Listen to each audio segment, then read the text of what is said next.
Okay, the question here is, I'm piggyback on everything that was said. And I want to thank you guys for coming out because this kind of dialogue is really important. And it's important that you hear what we have to say and we hear what you have to say. This is going to be the most unprofessional, unqualified cabinet ever in the history of the United States.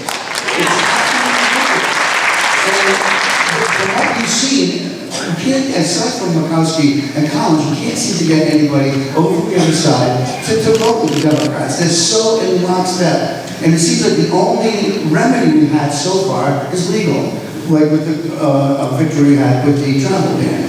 So, let's take Scott Pruitt for a second. When he took office in 2011, there were 63 man-made earthquakes, over 3.0 because of the fracking. In 2016, it was 644. Now, there are these emails between him and the oil companies, and he refuses to release them. Is there a way? We got 1,100 out of the 3,000 just yesterday. We're looking through them now.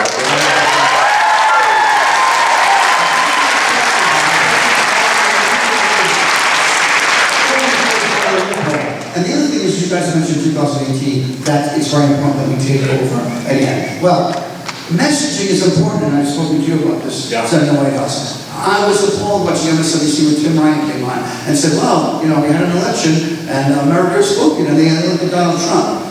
No, what he should have said was 49% of the people didn't vote, and only 25% of the country voted for Donald Trump. That is not accurate. Okay? These kind of things that get up. We talk about the ACA. How about saying, well, and from 2006 to 2011, our premiums rose 31%. But from 2011 to 2016, it was 20. It went down. And people need to, we were talking to some neighbors, they had no idea what was going on. We have a very low information electorate. People voting on it. And we're not getting a message on it. Because a lot of these people are in a Fox bubble, and they're only hearing that stuff. And there's so much out there that they need to be educated. So if we needed to take over in 2018, it needs to be an information. We need to kill people with information. Just let them know what the truth is. And to your point about Scott Pruitt and about how lawyering and courts can stop things, it's going to be really important that we have the back of the environmental groups who are going to go and take Scott Pruitt in court, that we have the back of the education groups. They're going to take Betsy DeVos in court. The civil rights groups are going to challenge Jeff Sessions in court. So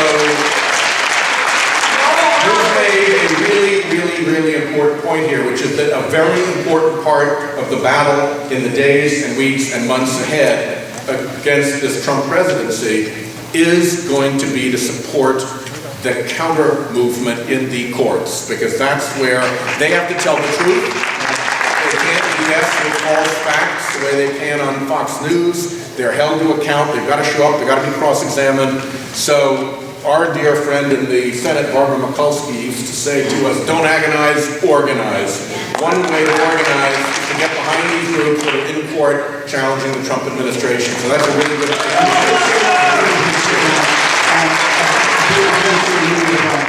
Is that we really need to find a way, I know you're doing this, but find that Russia-Trump connection.